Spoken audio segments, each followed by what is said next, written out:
Mesdames et messieurs, amis téléspectateurs, amis des chemins critiques, bonsoir et bienvenue à votre programme. Nous en sommes donc là à 2025 et dans le mois de janvier, nous réitérons toujours au début nos vœux les meilleurs pour chacune et chacun de vous. Nous sommes heureux parce que nous savons que cette année va être, comme nous l'avons nous-mêmes proclamé, l'année de l'intégrité. Nous devons nous battre chaque jour pour recouvrer l'intégrité non seulement de notre territoire, mais de notre pensée, de notre intelligence, de notre santé et de notre action. Elle doit être intègre. Dans les choses qui nous manquent aujourd'hui et qui ne font pas de nous un pays intègre totalement, il y a le fait que le pays dépend pour sa survie en grande partie des importations. Nous avons donc dans nos pays, aujourd'hui, notre pays, un montant de plus de 2 milliards de dollars chaque année pour importer à manger. Ce qui fait que nous sommes dépendants des humeurs, de l'économie mondiale et surtout du travail des autres à l'extérieur. Parce que c'est une situation qui est anormale, les autorités de ce pays, à commencer par le chef de l'État lui-même, ont décidé de renverser la tendance. La seule façon de renverser la tendance de cette dépendance, c'est de promouvoir la production en interne, de donner donc à notre économie sa valeur ajoutée et les moyens de se produire. Alors pour pouvoir mettre tout ça en musique, le président de la République et son Premier ministre ont nommé un homme à la tête du ministère de l'Industrie, auquel ministère on a ajouté un second, celui de la PME, parce que le pays vivant sur les entités, petites soient-elles, mais qui produisent la nourriture, qui produisent des biens de consommation, et les industries qui sont données. Donc aujourd'hui, nous avons donc un ministre qui vient du secteur privé, donc qui connaît les secteurs de production, et qui est aujourd'hui responsable de renverser cette tendance pour que demain, nous importions moins, en fait que le Congolais consomme Made in Congo. On se rappelle, ce modèle a été lancé il y a quelques années par un autre ministre de l'Industrie, mais ça n'a pas encore pris. Et aujourd'hui, cette chance, cette charge revient à M. Louis Watoum Kabamba, ministre de l'Industrie et des PME. Alors, parce que les ministres sont souvent très chargés, on n'a peut-être pas le temps de les voir, mais nous avons voulu mettre un point sur cette question en invitant un de ses meilleurs collaborateurs pour faire le point. Depuis qu'il est là, depuis qu'il est au ministère de PME et de l'Industrie, qu'est-ce qui a été fait et qu'est-ce qui n'a pas été fait? En fait, nous sommes donc dans une petite émission de redevabilité, une émission de remise en cause ou sinon de remise à niveau de toutes les informations. C'est comme ça que j'ai le plaisir, le grand plaisir de recevoir aujourd'hui parmi les têtes montantes de notre République, les cadres supérieurs, jeunes, ceux qui vont demain prendre les rênes de toute notre nation. Je reçois Isaac Niembo, que je salue. Bonsoir, monsieur Isaac Niembo. Bonsoir, monsieur Willy Kalingai. Bonsoir également à tous les téléspectateurs qui nous suivent. Voilà. Isaac Niembo, je suis content parce que à la base, c'est un journaliste. Donc, c'est quelqu'un qui a été formé comme journaliste, qui a travaillé surtout à l'est du pays, je crois au sud-est, à Lubumbashi. Il a été journaliste à Radio-Télé Ozana. Mais depuis quelques années, M. Niembo développe une compétence comme conseiller en communication. Et aujourd'hui, il a ce que je peux appeler une maîtrise de la communication institutionnelle. Il est donc le conseiller en communication du ministre de l'Industrie et des PME, un peu porte-parole de ce méga ministère. Vous avez donc la charge aujourd'hui de nous dire qu'est-ce que le ministère a fait, qu'est-ce que l'on attend de ce ministère, qu'est-ce que l'on peut le faire. Merci donc d'être là. Merci de m'avoir reçu, monsieur. Voilà, alors donc on va aller tout droit vers le fond de la question. Voilà, le ministre Louis Watoum Kabamba arrive au ministère, il fait un état des lieux comme tout le monde. Alors, il ouvre les casseroles, il ouvre les tiroirs, il ouvre les archives. Qu'est-ce qu'il découvre? Il voit quoi? En termes, merci d'abord de cette question combien pertinente. En termes d'état des lieux, s'il faut dire que j'en parle d'une manière brève, c'est que depuis que le ministre Louis-Watoum Kabamba est arrivé à la tête de ces deux grands ministères qui ont été fusionnés, l'industrie, le tissu industriel congolais est en train de renaître de ses cendres, surtout avec l'apport du président de la République, Félix-Antoine Tshisekedi Tshilombo. Et aujourd'hui, nous sommes en train de reconstituer ces tissus industriels, comme vous le savez très bien. S'il faudrait que je vous parle historiquement, vous rentrez un peu en arrière vers les années 1960. Nous comptions en RDC plus de 900 000 industries, 9600 industries. Alors, chose dans les années passées qu'on ne peut pas avoir. Alors, ce travail est en train d'être fait avec Louis-Watoum Kabamba. Il est en train de reconstituer ces tissus industriels. D'ailleurs, je veux évoquer tantôt là les choses qu'il a pu constater en tant que Mais quand il arrive, il trouve que tout va bien ou que nous sommes au degré zéro ou bien des choses ont été faites. Il trouve quoi? Il trouve d'abord qu'il y avait quelque chose qui avait déjà été amorcé. Vous savez, avec l'arrivée du président de la République, Félix-Antoine Tshisekedi Tshilombo, à la tête de notre pays, il a commencé à reconstituer les tissus industriels congolais. Et avec les ministres qui sont ses prédécesseurs aussi ministres, ils ont commencé à reconstituer ces tissus. Et aujourd'hui, Louis-Watoum Kabamba est arrivé. Il a trouvé quelque chose qui a été fait par ses prédécesseurs. Et il est là, il continue encore à relever la pente jusqu'à ce que nous allons atteindre un niveau très élevé en termes du tissu industriel congolais. Il fait une analyse, il sait qu'il y a des choses qui vont continuer, il fait un diagnostic. Okay. Quelle est la méthode qu'il choisit? Qu'est-ce qu'il fait après avoir constaté qu'il y a des choses qui vont, des choses qui ne vont pas? Il se prend comment? Vous savez, s'il faudrait que je vous parle de la manière dont il a trouvé ces tissus industriels, il arrive. Vous savez, le goulot d'étranglement, le sérieux problème avec les industries en RDC, c'est d'abord le déficit en énergie électrique. Ça, c'est un sérieux problème du côté de l'industrie. Alors, il faudrait que Louis-Watoum Kabamba puisse pallier à ces déficits. En dehors de ça, il arrive, il se rend compte aussi que les industries sont butées à un problème de voie de communication en termes d'infrastructures, tout ça, vous le savez très bien. Et il évolue, il se rend compte qu'il y a certaines entreprises qui sont tombées en faillite à cause de cette politique de dumping.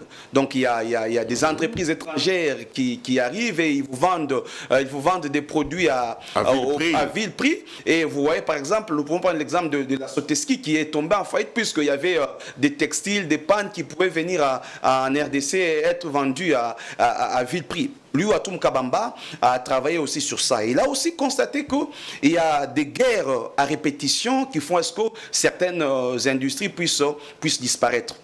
Ça, c'est ce qu'il a constaté. Et par la suite, il constate également que la RDC possède beaucoup d'atouts. Vous savez que nous avons une population qui nage dans les 100 millions et déjà, nous sommes un grand marché en République démocratique du Congo. Nous sommes parmi les 4 grands marchés. Il y a le Nigeria, il y a l'Égypte, il y a l'Éthiopie. Avec 100 millions, nous pouvons nous-mêmes consommer les produits qui sont fabriqués localement. Ça, c'est une bonne consommation. Et puis, il constate que en République démocratique du Congo, la RDC a toutes ses ressources, que ce soit les ressources naturelles et les ressources agricoles. Donc tout le monde peut venir ouvrir n'importe quelle industrie, dans n'importe quel secteur. La RDC regorge toutes ses ressources. Il constate encore dans le tissu industriel que lorsque vous êtes en République démocratique, du Congo, il commence à évoluer, il commence à faire avancer les choses. J'y arrive. Et puis, troisièmement, il se rend compte que le secteur est encore vierge. C'est-à-dire quoi? Tout le monde peut venir aujourd'hui et tout le monde peut commencer dans tel temps. Comme j'étais en train de dire au début que nous sommes en train de, aujourd'hui, on est en train de faire renaître le secteur. Le secteur encore est vierge, tout le monde peut venir et tout le monde peut évoluer dans tel ou tel autre secteur industriel. Là, il a constaté, il a fait les diagnostics, il a fait l'analyse du secteur industriel. Alors, je commence maintenant à répondre à votre question. Qu'est-ce qu'il a commencé à faire après avoir fait ses analyses, après avoir diagnostiqué? Je peux y aller. Je vous en prie. Très bien. Vous savez, nous avons ce qu'on appelle le plan d'action du gouvernement. Et Louis-Watoum Kabamba a commencé à mettre en exécution ce plan d'action du gouvernement. Alors, le plan d'action du gouvernement commence. D'abord, il faudrait que nous fassions à ce que toutes les industries qui étaient en arrêt de production, ou encore toutes les industries qui sont en difficulté, que nous puissions les relancer. Et en ça, je peux vous donner l'exemple aujourd'hui de la sucrière de Kivu, Souki, aujourd'hui, qui déjà au mois de septembre de l'année passée, cette sucrière a commencé à produire ses premiers sacs de sucre. Nous allons, ne vous interrompez pas, Okay. Nous allons y aller parce que je sais que si vous mettez trop d'éléments, nous allons y aller progressivement. Okay. Hein, nous allons aller. Vous avez déjà entamé la question, mais parmi les choses sur lesquelles le ministre trouve des choses qui sont déjà faites, parmi les choses les plus importantes, il trouve qu'il y a déjà une loi qui a été promulguée sur la sous-traitance. Vous allez en parler. Okay. Il trouve effectivement qu'il y a une structure qui s'en occupe. Mais lui, qu'est-ce qu'il fait? Est-ce que j'ai comme bonne mémoire? Il met en place une commission chargée de la réécriture de la loi sur la sous-traitance et l'élaboration de l'avant-projet de la loi sur le contenu local. Alors ici, j'étais en train de... J'ai pris les secteurs industriels avant que je devais évoquer ce point dans le secteur de l'entrepreneuriat. Ça intervient puisque je veux en parler. Ici, je suis d'abord du côté secteur industriel. Oui. C'est là que je suis en train de vous faire voir ce qu'il a trouvé et ce qu'il a commencé à mettre en place par la suite. J'ai évoqué la question de la sous-traitance parce que j'aimerais quand même que vous souffliez un tout petit peu et que vous ayez le temps de revenir sur les choses que vous aurez déjà évoquées. Mais je demande à la régie de nous faire un peu, parce qu'il y a quand même, c'était déjà au mois de novembre 2024, août-novembre, il a mis en place cette commission. Effectivement. Suivons d'abord ce que vous avez fait et nous revenons sur votre commentaire. Merci. Je vous en prie.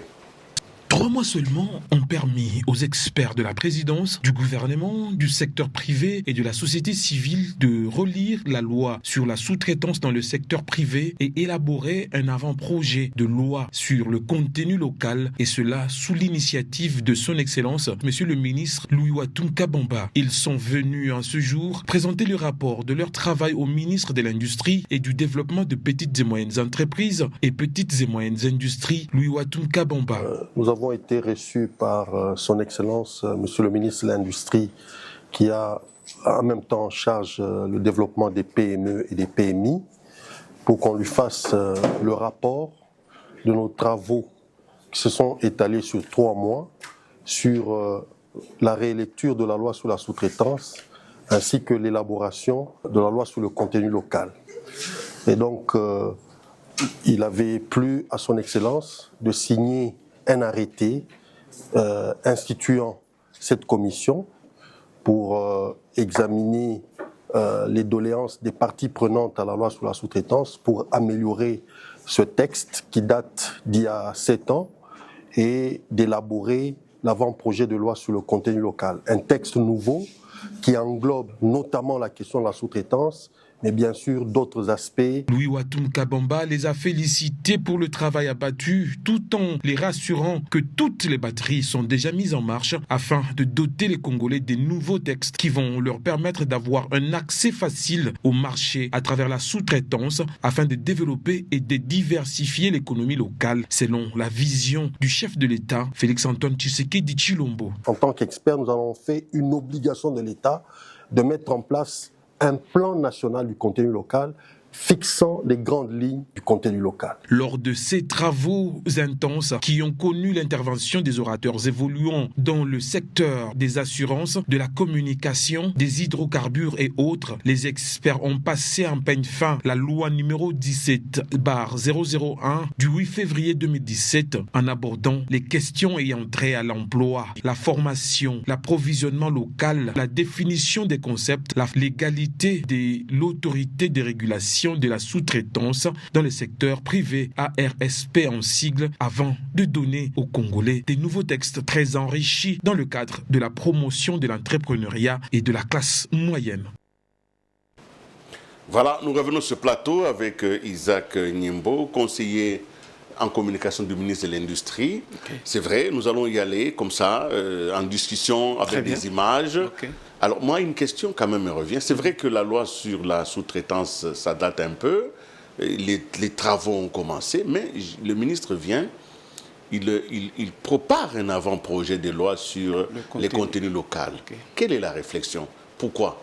Ok, merci beaucoup. Vous savez que la loi qui existait, elle datait de 2017. Alors, il y a des choses dans cette loi qui étaient dites. Et à un certain moment, la loi, c'est telle part, elle vous dit telle chose, et de l'autre part, c'est comme si elle se contredisait.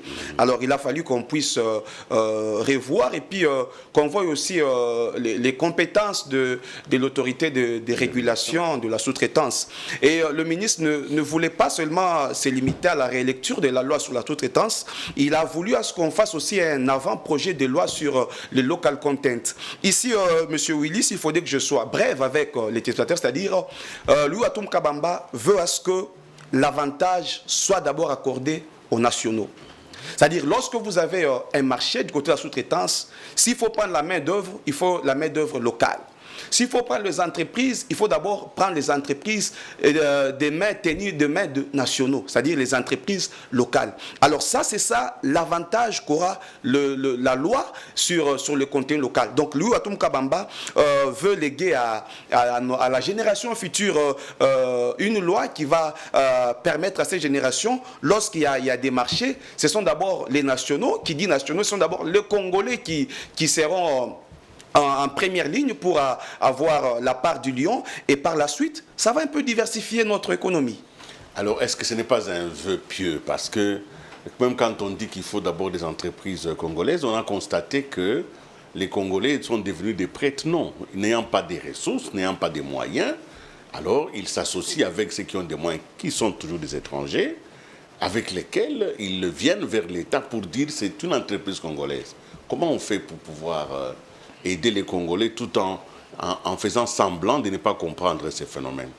Non, le ministre est là. Vous savez, d'ailleurs, je voulais évoquer ce point. Aujourd'hui, nous avons les entrepreneurs, ils ont un sérieux problème en ce qui concerne l'accès au financement. Vous le savez très bien.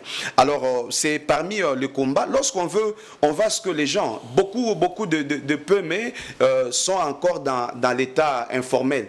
Alors, lorsqu'on va à ce que les gens puissent quitter l'état informel et aller dans ce qui est formel, alors il faut d'abord qu'il y ait un allègement fiscal, il faudrait qu'il y ait la facilité à l'accès au financement et qu'on sort. Alors c'est sur ça que Louis Watoum Kabamba est en train de travailler. Pourvu que lorsque ces gens-là, il va ce que le Congolais, au lieu que nous puissions toujours dépendre des autres, nous pouvons nous-mêmes avoir notre financement, nous pouvons nous-mêmes avoir un marché, on peut nous-mêmes avoir la part des lions et développer notre économie nationale avec les nationaux. Merci. Alors, parce que ce n'est pas un ministre des bureaux, parce qu'il n'est pas assis sur son bureau pour recevoir des gens, Louis Watoum, ministre de l'Industrie et PME, décide donc de se déplacer.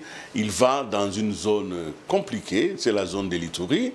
Il est donc à Bunia, là où il va certainement se rendre compte de la vitalité qu'il y a à aider l'industrie locale à se développer, mais en même temps des contraintes qui sont celles des opérateurs sur les lieux. Alors, nous allons quand même le suivre à Bunia. D'accord? Vous voulez? On prend l'avion? Il n'y a pas de problème. D'ailleurs, voilà. je vais revenir pour vous parler des petites unités industrielles. Magnifique. Alors, nous sommes donc à Bunia où nous retrouvons notre ministre Louis Watoum. Lorsque l'appareil transportant le ministre national de l'Industrie et du Développement des petites et moyennes entreprises et petites et moyennes industries a atterri à l'aéroport de Bunia, à la tête d'une forte délégation composée des honorables députés nationaux de l'Ituri et des directeurs généraux des structures évoluant sous sa tutelle, Louis Watoum Kabamba a été accueilli au bas de la passerelle par les autorités politico-administratives de la ville de Bunia avant de communier avec la population venue en masse pour son accueil en tant que fils du terroir. De là, le cortège s'est dirigé vers le gouvernorat de la province de l'Ituri pour présenter ses civilités à l'autorité provinciale, le général Johnny Luboya. Avant d'aller à la rencontre des étudiants de l'université de Bunia, son Excellence Louis Watoum Kabamba est allé consoler la famille du patriarche Aoussaï Asenga, décédé depuis le 22 novembre 2024 à Kinshasa. Et que ce soit l'occasion de renforcer encore nos liens davantage pour que la mémoire de Papa Aoussaï soit honorée.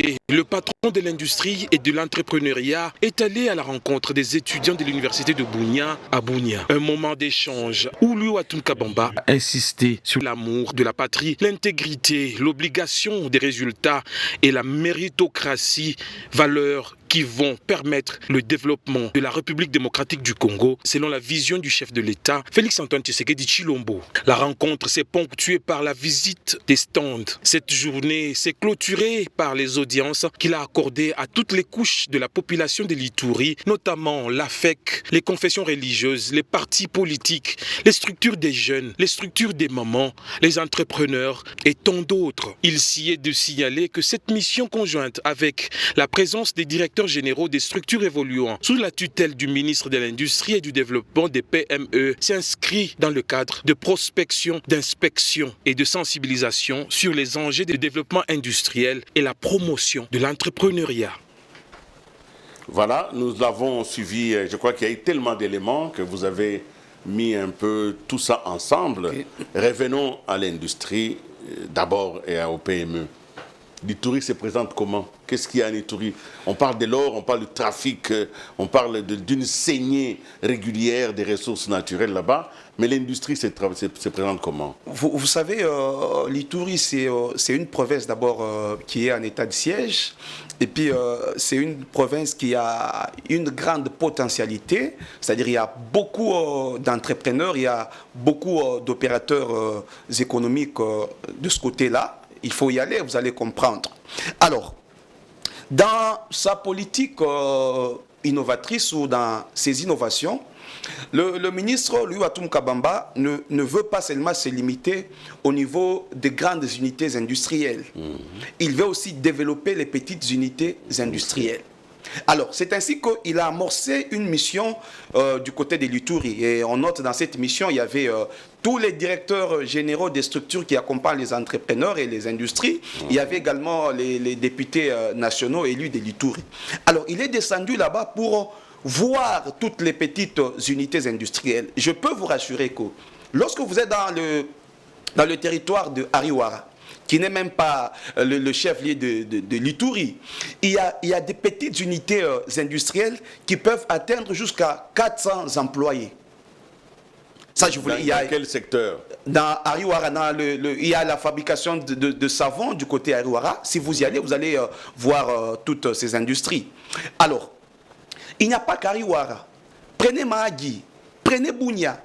Il y a beaucoup d'unités industrielles qui peuvent très facilement concurrencer les grandes unités industrielles que nous avons ici. Alors, Louatum Kabamba était sur place pour voir comment il faut accompagner toutes ces unités industrielles. En dehors de cela, il s'est dit encore, vous savez, vous avez évoqué un point sur l'entrepreneuriat avec les structures qui accompagnent les entrepreneurs. Nous avons l'ANADEC, nous avons le FOGEC, nous avons la PROSEM. Depuis pratiquement 2020, toutes ces structures ne recevaient pas leur quotité due à la redevance sur le marché de la sous-traitance. Alors, il a fallu, en 2024, avec l'arrivée du ministre Louatum Kabamba, pour qu'il puisse débloquer la situation des arriérés. Alors, M. Willy, je peux vous le confirmer, moi je parle, toutes les structures qui pouvaient, dans les anciens temps, pleurnicher, nous n'avons pas de financement, nous n'avons pas d'argent, grâce à Louatum Kabamba, toutes ces structures ont eu leur financement, c'est-à-dire elles ont eu les arriérés que l'ARSP leur devait. Et comme ces structures ont des moyens pour accompagner très facilement les entrepreneurs, pourquoi ne pas installer toutes ces structures dans toute la République démocratique du Congo? C'est le travail que Louatum Kabamba a commencé. Il a fait à Lubumbashi, il a fait dans le Lualaba, et il était aussi à Ituri pour le même travail. Voir là où il n'y a pas toutes les structures, comment les implanter. Et d'ici là, il y aura une bonne nouvelle, parce que toutes ces structures seront aussi implantées dans la province de l'Ituri. Voilà d'une manière brève le travail que Louatum Kabamba a pu abattre du côté de l'Ituri. Alors nous le suivons dans tout ce qu'il a eu comme itinérance parce que en même temps nous découvrons les tissus industriels de notre pays, nous découvrons les initiatives locales, nous découvrons les enjeux, mais surtout les défis à relever. Cette fois-là, nous le suivons, il est dans le Kivu parce que il a décidé d'une certaine manière d'aller là-bas parce qu'il y avait déjà un financement de la sucrerie de Kiliba. Très bien. Nous allons donc suivre le ministre, nous le suivons encore au Kivu, hein, nous étions à Ituri, maintenant nous avons pris l'avion, nous sommes dans les Kivu. Il faut aussi chuter par Tchopo. Nous allons d'abord dans le les Kasaï Kivu. aussi.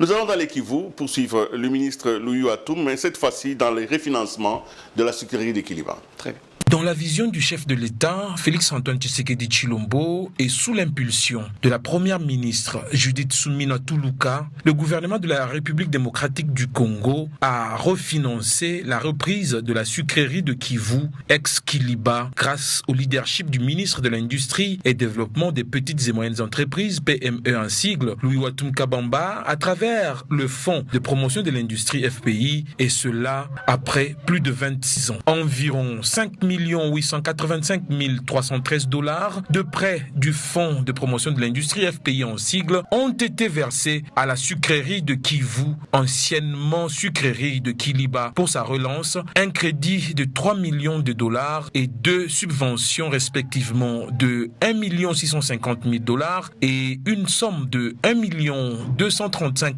313 $ reçus en novembre 2024 devant servir à l'amélioration de l'outil de production en raison de son fort impact économique et social dans la région. Cette sucrerie a produit fin septembre 2024 ses premiers sacs de sucre, pérennisant ainsi des emplois qui étaient perdus et éloignant les enfants de la région des groupes armés par des emplois stables et fixes. L'on peut dire, sans se tromper, que la sucrerie de Kivu, Suki, se porte bien et peut voler de ses propres ailes grâce à l'intervention de Louis Watum Kabamba, ministre de l'Industrie et du Développement des petites et moyennes entreprises et petites et moyennes industries. Pour la petite histoire, 26 ans après, la sucrerie avait repris partiellement en 2021 et est tombée à nouveau à l'arrêt avant d'être relancée cette année. Plus de 1400 agents, hier en chômage, ont retrouvé de l'emploi. L'objectif des autorités de la Suki est d'atteindre 2500 emplois pendant la période effective de la campagne et d'offrir de l'emploi à la jeunesse du Sud Kivu.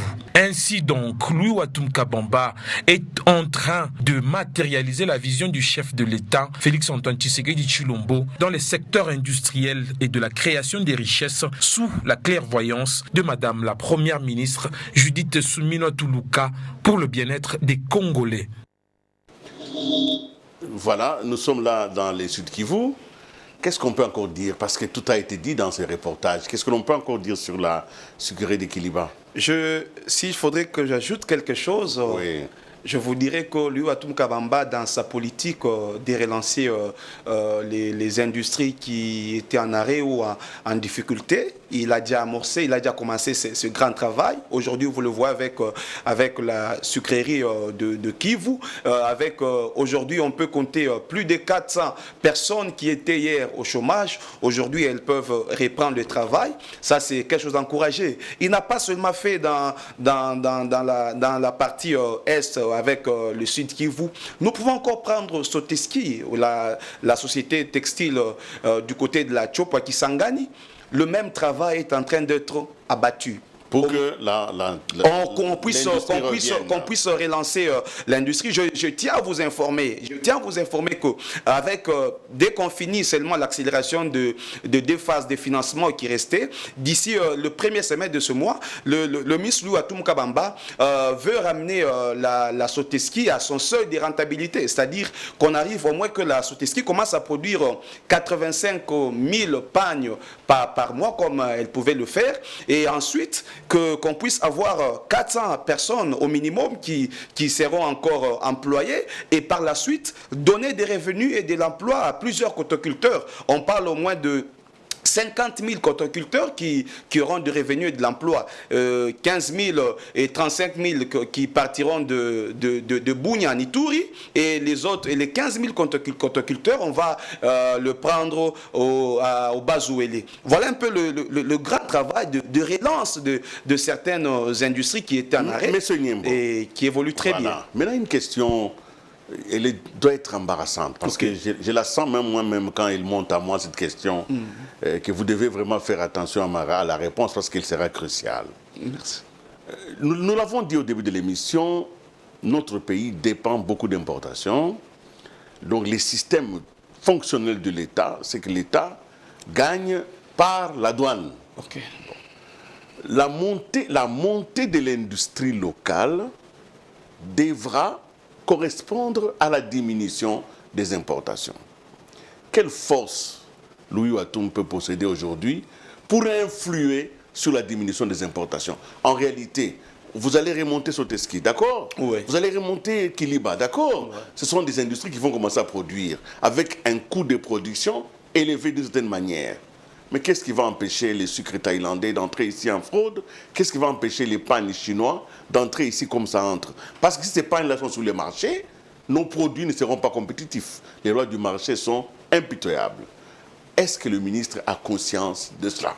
Effectivement, le ministre a conscience de cela. D'ailleurs, il est en train de Il peut travailler. faire quoi? Oui.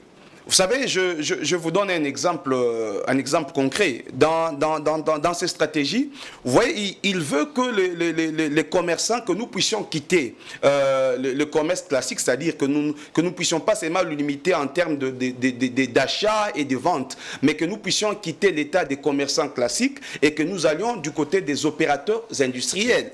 C'est-à-dire, au lieu que nous commencions seulement à acheter, à vendre, que nous commencions nous-mêmes à produire. Je vous donne un exemple. Lorsque vous allez dans la province des Lituri, de ce côté-là, il y avait les graviers, les moellons. Pour en avoir, il fallait importer.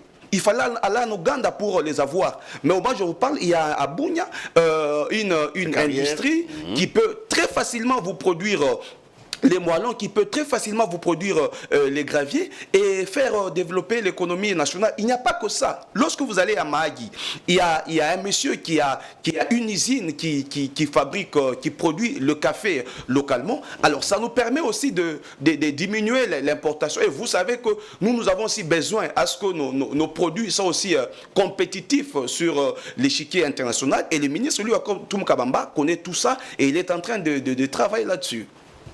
Nous allons continuer à cette émission en voyageant avec les ministres. Nous avons quitté la sucrerie de Kiliba, nous allons aller dans le Katanga, nous allons aller dans le Lualaba, parce que le ministre va se retrouver effectivement à Kolwezi, où il va visiter le bureau de division provinciale du ministère de l'Industrie et du Développement. Nous allons le voir parce que même à Kolwezi, là, c'est le coffre-fort de notre État, c'est là où il y a toutes les ressources naturelles, en tout cas, le cuivre, le cobalt, c'est là, à Kolwezi. Alors, qu'est-ce que le ministre des PM et de l'Industrie est allé y faire? Suivons dans ce reportage. Le ministre national de l'Industrie et Développement des petites et moyennes entreprises, Louis Watoum Kabamba, en séjour à Kolwezi, a visité ce vendredi 20 décembre 2024 le bureau des divisions provinciales sous tutelle de son ministère au Lualaba. Dans la suite du ministre national, le ministre provincial de l'Industrie, Geoffrey Masuka, et les membres de son cabinet de travail et ceux du ministère provincial de Péméyé. Au sein des bureaux de ces deux divisions provinciales, les agents ont réservé un accueil déférent au ministre.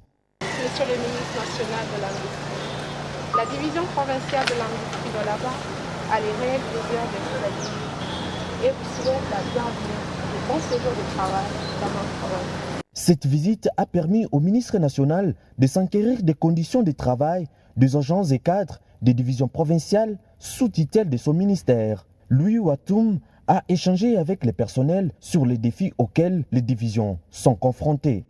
Mais je tiens à vous dire pourquoi je suis ici ce matin. C'est parce que partout où je passe, j'aime d'abord aller me rendre compte des conditions dans lesquelles le personnel travaille, les conditions dans lesquelles vous évoluez, écoutez les difficultés que vous rencontrez, mais également les propositions que vous avez, pour savoir comment ensemble on peut travailler pour améliorer les choses. Les échanges entre le ministre Louis Watoum Kabamba et les responsables des divisions provinciales vont permettre d'élaborer des stratégies plus adaptées au terrain, afin de relever les défis pour améliorer l'efficacité des services.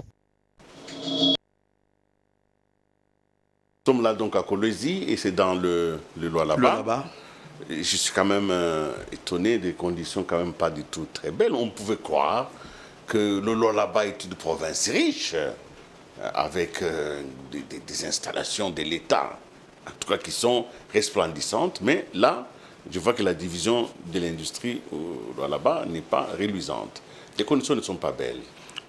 Oui, comme vous venez de le constater, depuis que le ministre a pris le bâton de commande, il est en train de donner une nouvelle forme à toutes les directions, à tous les bâtiments administratifs. Il a fait à Lubumbashi, lorsque vous y allez, vous allez trouver un bâtiment de l'Agence nationale de développement de l'entrepreneuriat congolais, ANADEC en sigle, un bâtiment tout fait.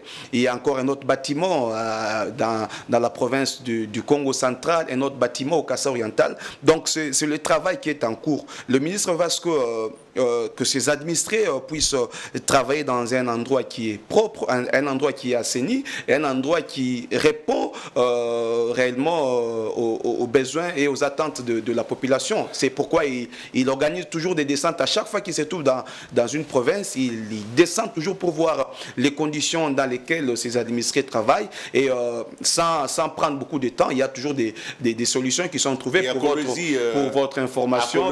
Laissez-moi finir. Oui. Donc, pour votre information, on va arranger déjà les bâtiments de la direction provinciale de Kolwezi, de l'industrie. Ah, c'est très bien.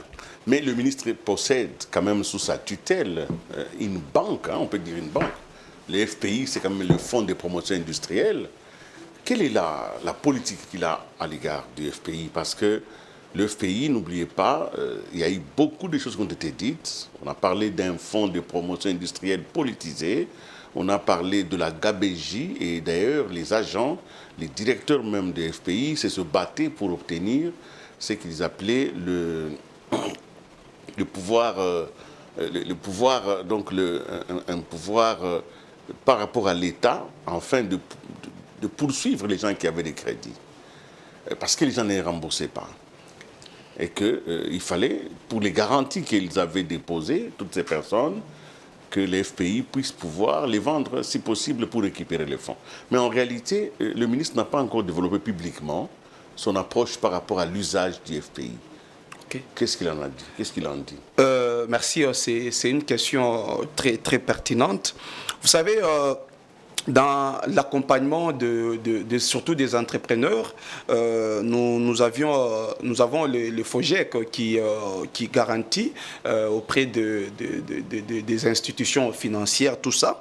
Alors, dans sa politique, le ministre Louis Watoum Kabamba est en train de réfléchir comment on peut associer le FOGEC au FPI pour permettre à ce que lorsqu'il y a un problème de risque, le FPI peut venir très facilement vous dire, bon, prenez-moi, je garantis, et puis après un temps, le FOGEC peut garantir au FPI ouais. les fonds qui sont donnés. Oui.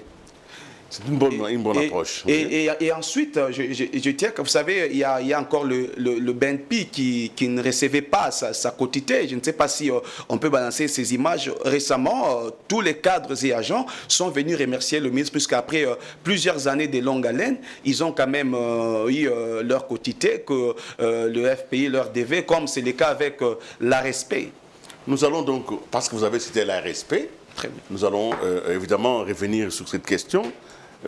Les structures d'accompagnement de la PME, notamment la PROCEM, notamment FOGEC, notamment ANADEC, et il y en a d'autres d'ailleurs qui sont en train d'être en gestation, ne recevaient pas leur quotité, et le ministre est venu en discussion avec les DG de l'ARSP, avec l'ensemble du gouvernement. Ceci a été débloqué, et je pense que c'était la joie profonde, non seulement des mandataires, mais aussi des agents et cadres. Alors, suivons quand même ce moment. C'est un moment de joie parce que quand les gens sont contents pour avoir obtenu leurs droits, nous ne pouvons que applaudir ceux qui ont fait cet effort-là. Suivons cet élément. Enfin, ce qui paraissait impossible est devenu possible grâce à la coordination du ministre national de l'Industrie et du Développement des petites et moyennes entreprises, Louis Watoum Kabamba. Autorité de régulation de la sous-traitance dans le secteur privé, ARSP en sigle, vient d'apurer à hauteur de 30% les arriérés des quotités datant de plus de 4 ans dues aux structures allocataires, à savoir ANADEC, FOGEC et APROCEM. La cérémonie de la signature signature des protocoles d'accord de la mise en place des comptes séquestres et le paiement des arriérés dus par l'ARSP aux structures allocataires est intervenu ce mardi 15 octobre 2024 sous la supervision de son Excellence Louis Watum Kabamba, qui n'a pas manqué d'exhorter les structures à produire les résultats pour le bien des Congolais. C'est vers ce peuple-là que nous devons tourner nos efforts au travers des tâches qui nous sont confiées. C'est le seul mot que moi je tenais à dire. Je souhaite que nous puissions resserrer nos rangs, que nous puissions réellement regarder à la performance, au résultat. C'est la seule chose qui nous unit finalement ici. C'est les résultats. Le travail, le travail et le travail. C'est tout ce qui recule les limites de la pauvreté. C'est tout ce qui élève une nation. C'est tout ce qui permet que nous puissions réellement créer des richesses pour que les nôtres en profitent. Quand je dis les nôtres, c'est nos populations, nos familles, nos enfants, nos petits-enfants, et qu'on laisse un Congo meilleur. Protocole d'accord signé, fonds perçus après plusieurs années, le FOGEC peut donc assurer la garantie de financement de PME et start-up. La NADEC peut accompagner techniquement les PME, PMI et les start-up, et la PROSEM peut donc protéger et promouvoir les classes moyennes. Un motif de satisfaction pour Miguel Kachal-Katimbe, directeur général de l'ARSP, après avoir amorcé ce processus d'appurement des dettes des structures allocataires sous la coordination du ministre de l'Industrie et Développement des PME, Louis Watum Kabamba, selon la vision du chef de l'État, Félix-Antoine Tshisekedi Tshilombo, dans la promotion de l'entrepreneuriat. Vous avez vu que l'ARSP venait de s'acquitter de 30% des dettes envers les structures de 2020 à 2024 et nous espérons que nous allons tout faire pour pouvoir apurer. Mais ce qui est plus important, c'est qu'ensemble, nous regardons dans la direction du président de la République, chef de l'État. Et vous avez vu que le ministre a coordonné ces assises jusqu'à ce que nous avons abouti aujourd'hui au bon résultat. Monsieur Isaac Niembo. Oui, monsieur Willy. Les moyens ont été libérés. Très bien. Donc, l'ANADEC, la PROSEM, le FOGEC ont reçu quand même des ressources. Et depuis que les moyens ont été libérés, qu'est-ce que ces structures ont fait? Vous savez, chaque structure a ses attributions. Par exemple, lorsque vous prenez l'ANADEC est là pour accompagner techniquement les entrepreneurs. Alors, c'est-à-dire en termes de formation, en termes d'information, et l'ANADEC est là et elle est en train de faire son travail. Vous prenez aussi le FOGEC à son niveau et avec l'argent qu'il a pu avoir, même si ça ne peut pas permettre à ce qu'on puisse accompagner tous les entrepreneurs, mais le travail est en train d'être fait. D'ailleurs, vous avez suivi leur du récent Conseil de ministres, le président de la République veut à tout prix qu'on puisse voir comment on peut encore davantage accompagner le FOGEC, soit encore ajouter d'autres structures. D'ailleurs, le ministre est en train de travailler sur ça. Pour votre information, il y a même une commission qui a été mise en place pour voir comment on peut très facilement accompagner les FOGEC, pas seulement les FOGEC, mais voir aussi comment accompagner les autres structures sur le plan financier. FOGEC à son niveau est en train de faire son travail et la PROSEM pour la promotion des classes moyennes est en train de faire son travail. Aujourd'hui, là, il y a des entrepreneurs qui peuvent très facilement être accompagnés par structures puisque les structures ont déjà eu leurs fonds. Alors, deuxième question embarrassante, parce que je tiens à vous embarrasser au maximum. Il n'y a pas de problème, je suis là. Alors, les structures qui ont été mises en place pour l'encadrement de la PME, etc., ce n'est pas le ministre qui les a mis, il les a trouvés. Okay. En tout cas, selon plusieurs sources, les recrutements s'est fait de manière aléatoire, de manière cotérique, et généralement, ce sont des structures techniques, mais en réalité, ça a été des structures militantes. Donc, ce sont des militants des partis qui sont là-bas, des gens qui ne viennent pas travailler. Le nombre des agents et cadres est excessif. C'est comme ça que ces structures ne parviennent pas à gagner la notoriété technique et professionnelle. Qu'est-ce que les ministres en pensent? Ça, c'est une opinion qui dégage. sans pour autant peut-être prendre la défense de ces structures. Non, je ne suis même pas un chargé de marketing ou un chargé de communication de toutes ces structures-là.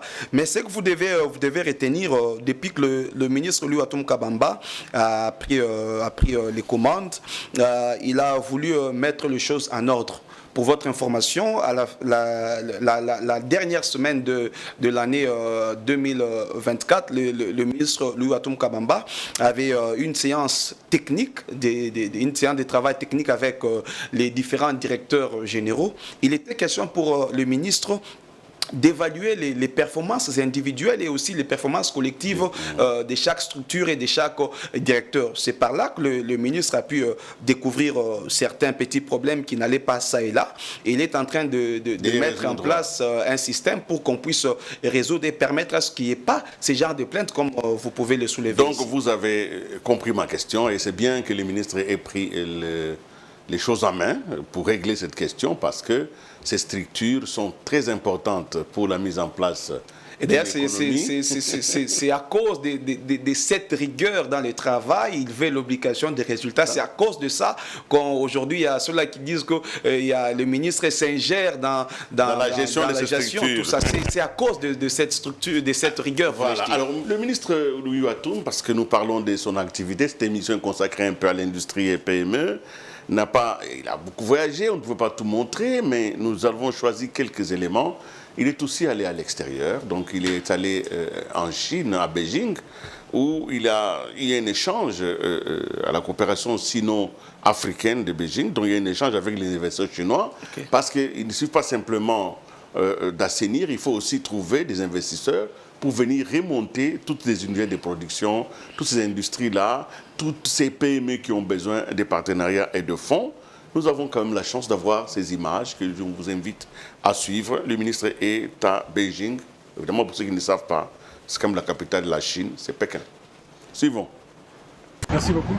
Déterminé à développer le tissu industriel congolais et promouvoir l'entrepreneuriat local, le ministre national de l'Industrie et du Développement de petites et moyennes entreprises, Louis Watoum Kabamba, poursuit ses échanges avec les investisseurs chinois après le forum sur la coopération sino-africaine tenu à Beijing, en Chine. En ce vendredi 10 janvier 2025, le patron de l'industrie et de l'entrepreneuriat a visité les projets réalisés par ses investisseurs à Luanda en Angola. Parmi ces investisseurs figure le groupe African Sunrise Investment qui a fait preuve d'un grand investissement en Angola et dans d'autres pays africains. 2 centres commerciaux modernes ayant généré plus de 15 000 emplois ont été visités, à savoir Kikolo Shopping, où la vente en détail est réservée aux vendeurs locaux, favorisant ainsi les petites et moyennes entreprises locales, et le centre commercial Nova Era avec une superficie de plus de 100 hectares accueillant plus de 1500 magasins avec plusieurs services tels que le loisir, entretien, une ville commerciale complexe qui intègre également les résidences, les hôtels, les centres logistiques et des transports interprovinciaux. D'autres projets également ont été visités, c'est entre autres cette industrie de fabrication locale des meubles ou encore cette cité chinoise de plus de 40 hectares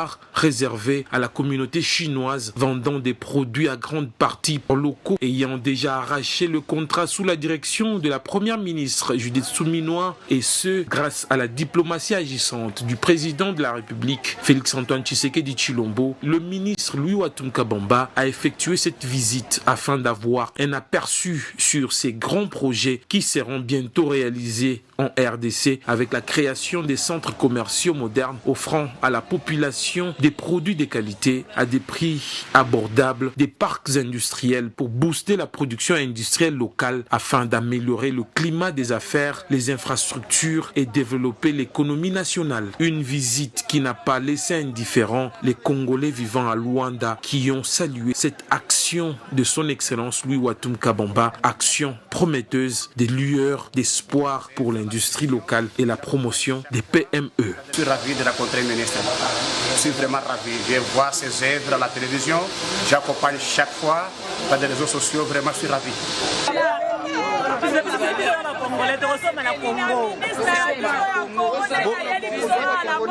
Voilà, vous aurez sans doute corrigé avec moi. Nous sommes allés rapidement en besogne, donc vite en besogne. Le ministre Ouattoum n'est pas allé à Beijing, mais il était allé visiter des projets chinois en Angola. Donc voilà, avec la rapidité de la vision, nous reviendrons sur Beijing plus tard. Mais pour aujourd'hui, c'était donc à Angola où il a visité des projets chinois, des parcs industriels, pratiquement des unités industrielles. Comment se présente ce projet? Et d'ailleurs, peut-être pour enchérir, oui. C'est vrai, ces échanges avec les Chinois n'ont pas commencé en Angola. Ces échanges ont commencé depuis le forum sur la coopération sino-africaine tenu à Beijing. Voilà. Alors c'est là que le ministre a commencé à échanger avec les investisseurs chinois et ces échanges se sont poursuivis à Lubumbashi et à Kinshasa, voulais-je dire. Et puis le ministre est allé maintenant, il y a une société African Sunrise, alors qui est venue pour s'implanter en République démocratique du Congo, précisément à Kinshasa. Alors, cette société a déjà fait preuve de beaucoup de réalisations dans plusieurs pays en Afrique. Voilà. Alors, le ministre Ouattoum Kabamba devait maintenant voir ce que cette société a déjà fait. Alors, c'est ainsi qu'il est allé en Angola, où je vous dis, c'est impeccable. Il y a un centre commercial de plus de 40 hectares, il y a un autre de plus de 100 hectares, il y a un parc industriel de plus de 220 hectares.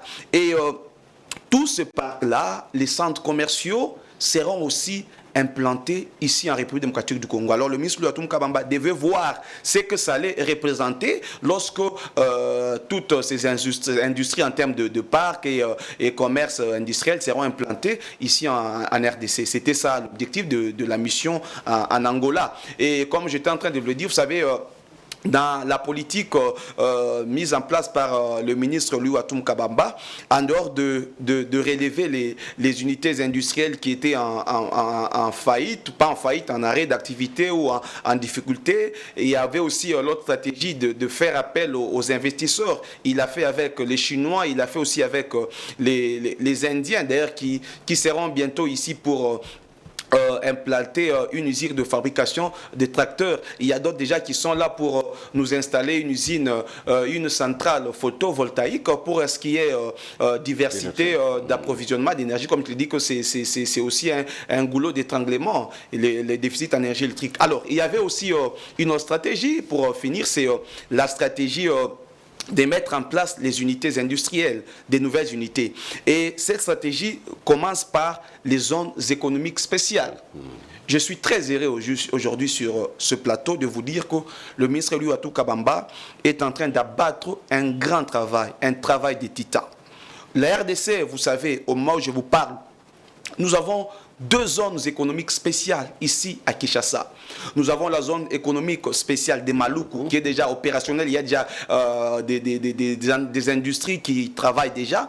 Nous avons la zone économique spéciale de Kin-Malebo qui est déjà presque, les travaux d'aménagement sont presque à la fin. Il y a déjà les sociétés qui sont en train de solliciter l'espace. Nous avons la zone économique spéciale de Kiswichi. Déjà, Pepsi ne restera pas seulement à Kinshasa, il y aura aussi Pepsi, mais de Lubumbashi, il y a déjà une zone économique spéciale déjà là avec Pepsi. Il y a aussi notre zone économique spéciale à Kolosi, à Moussompo. Là, ça sera une zone économique, vous voulez dire, qui sera réservée à la fabrication de batteries et aussi des véhicules électriques. Il n'y a pas que ça. Il y a encore beaucoup de projets, comme vous le savez.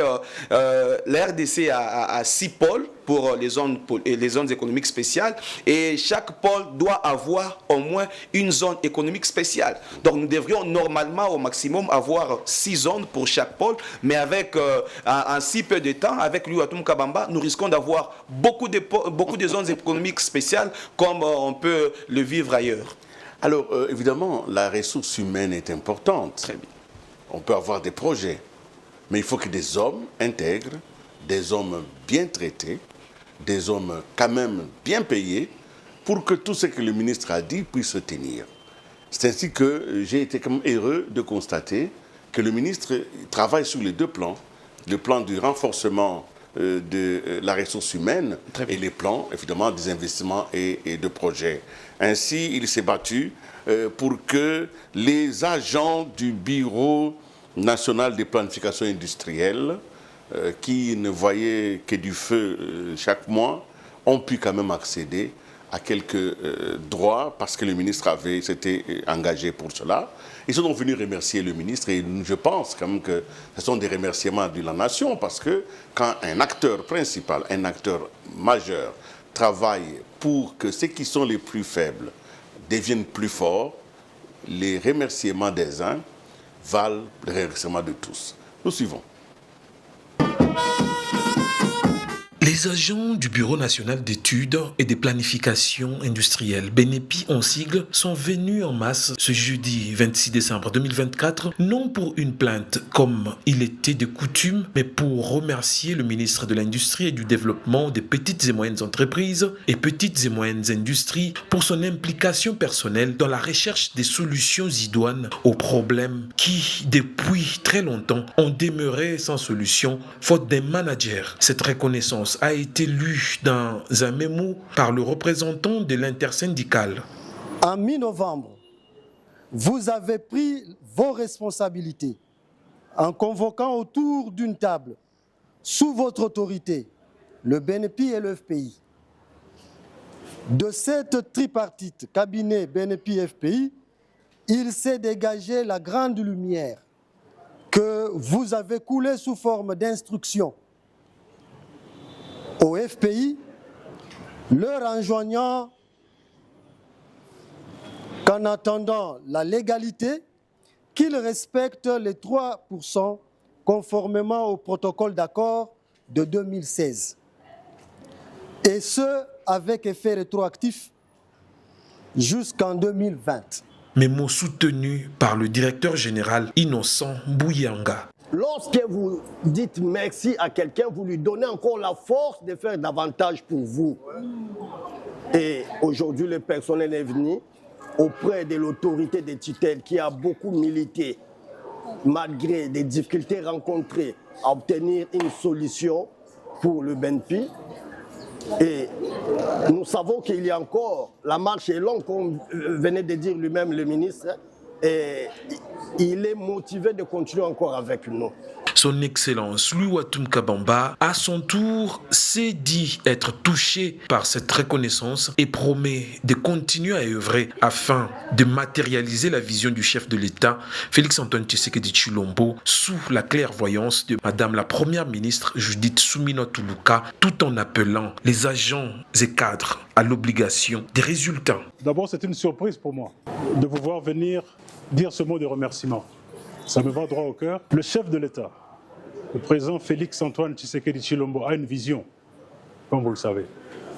Et cette vision est coulée sous forme d'un plan d'action gouvernemental, sous l'impulsion de notre première ministre, chef du gouvernement, Madame Judith Suminwa.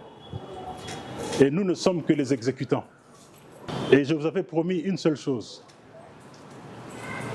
Toute ma considération, mon respect, et également mon sens de l'écoute. Autant le chef de l'État et la Première ministre attendent des résultats de moi, autant j'attends des résultats de vous. C'est ainsi qu'en ce moment-ci, depuis le début de la semaine, je suis en train d'évaluer toutes les structures sous ma tutelle. Évaluation de performance. Ce que nous avons accompli, ce que nous n'avons pas accompli, pourquoi? Et qu'est-ce qu'il faut faire pour accomplir cela? Pour qu'on aille de l'avant. Avec des indicateurs de performance, avec des plans opérationnels, et qu'on puisse avancer. Il s'y est de rappeler que ce bureau sous tutelle du ministre de l'Industrie a pour objet d'impulser le processus de l'industrialisation du pays et de venir en appui aux acteurs de la compétitivité et de les stimuler à la conquête des marchés et au positionnement du label congolais sur ces marchés et d'offrir des prestations et des produits sous forme d'information, d'accompagnement, d'assistance, de partenariat et d'études. Voilà, les remerciements des agents vont aussi, ce sont les remerciements que j'ai fait à mon invité de ce jour, Isaac Niembo, que je reçois pour la première fois sur ce plateau. Alors, pour en finir un peu avec cette émission qui a été un voyage au travers du défi industriel et des PME, l'avenir, le ministre a entamé beaucoup de dossiers, beaucoup de sujets. C'est un méga ministère, mais l'avenir, l'avenir immédiat, ça sera fait de quoi? Comme j'étais en train de le dire, nous sommes en train de reconstituer notre tissu industriel. Il y a beaucoup de choses qui sont en cours, il y a beaucoup de choses qui seront faites. Alors, je vais seulement demander aux Congolais d'être patients et seuls les résultats vont parler par la suite. Vous savez, Louis Watum Kabamba n'est pas une personne qui veut, lorsqu'il réalise telle chose, qui est des tambours ça et là pour montrer ce qu'il a fait. Non, lui veut travailler dans le calme, il veut travailler dans le silence. Seuls les résultats finiront par parler. Merci beaucoup, Monsieur Isaac Niembo, d'avoir été sur ce plateau de Chemins Critiques. Merci. Voilà. Et vous aussi, amis téléspectateurs, merci de votre attention. Notre intérêt majeur, c'est que les actions qui sont menées à l'endroit de la population pour le progrès de la société doivent être connues, doivent être consolidées et protégées et accompagnées. En même temps, nous regardons à la bonne gouvernance, nous regardons aux bonnes mœurs, nous regardons à la bonne éthique parce que les dirigeants sont exemplaires par définition et doivent en réalité l'être par réalité. Merci donc d'avoir été avec nous. Nous ne pouvons que vous souhaiter encore les vœux les meilleurs pour cette année 2025 et nous espérons nous retrouver dans la folie industrielle en ayant tout ce dont nous avons besoin à portée de la main et que nous n'attendions pas des importations pour être bien dans notre pays. Au revoir et à la prochaine.